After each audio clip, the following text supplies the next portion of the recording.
নমস্কার। ভারতের নিবেদিতা। কিছুদিন পরেই স্বামীজি মার্গারেটকে ব্রহ্মচর্য ব্রতে দীক্ষা দিলেন। তার নাম দিলেন নিবেদিতা। পরবর্তী জীবনে নিবেদিতার একমাত্র উদ্দেশ্য হল ভারতবর্ষের সেবা করা। স্বামীজির এই কথায় তিনি বিশ্বাস করতেন, ভারতবর্ষের কল্যাণই জগতের কল্যাণ। ভারতের আধ্যাত্মিকতার আদর্শ জগৎকে চিরকাল কল্যাণের পথ দেখাবে। তাই তার ভারত সেবা আসলে ছিল সমগ্র মানবজাতির সেবা।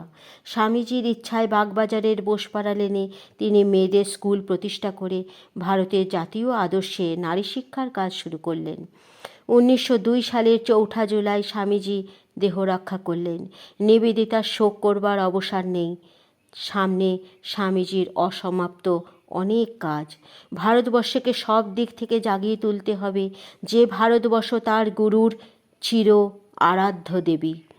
ভারতবর্ষে বসবাস করে নিবেদিতা প্রত্যক্ষ করিয়াছিলেন ব্রিটিশের শাসনের নামে শোষণকে।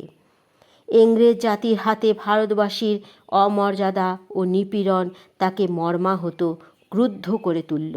তার মনে হলো ভারতবর্ষের উন্নতির পথে সব দিক থেকে বড় বাধা ভারতবর্ষের পরাধীনতা। বিবেকানন্দের আদর্শ বয়ে নিয়ে গোটা ভারতবর্ষ জুড়ে নিবেদিতা এবার বক্তৃতা সফর শুরু করলেন। তার উদ্দীপনাময়ী ভাষণে জনসাধারণকে স্বামীজির আদর্শ ব্যাখ্যা করে বোঝাতে লাগলেন। তাদের আহ্বান করলেন সমস্ত সামাজিক ও ধর্মীয় ভেদাভেদ ভুলে ঐক্যবদ্ধভাবে স্বদেশ জননীর সেবায় এগিয়ে আসতে। নিঃস্বার্থতা, ত্যাগ, তপস্যার প্রতিমূর্তি নিবেদিতার আন্তরিক আবেদন সাধারণ মানুষের হৃদয় স্পর্শ করত। অনেকের মধ্যেই স্বদেশ ভাবনা জেগে উঠত। বিশেষভাবে তিনি মেলামেশা করতেন ছাত্র ও যুবক সম্প্রদায়ের সঙ্গে। ছাত্রদের তিনি সৎ, পরিশ্রমী, নির্ভীক হতে উপদেশ দিতেন। বীর সন্ন্যাসী বিবেকানন্দের দেশের ছেলেদের তিনি শরীর এবং মনে বীর হতে বলতেন। সর্বোপরি তাদের বলতেন ভারত জননীকে অন্তর দিয়ে ভালোবাসতে ও পূজা করতে। নিজস্ব বন্ধু মারফত সরকারের গুপ্ত খবর জোগাড় করে বিপ্লবীদের আগে থেকে সাবধান করে দিতেন।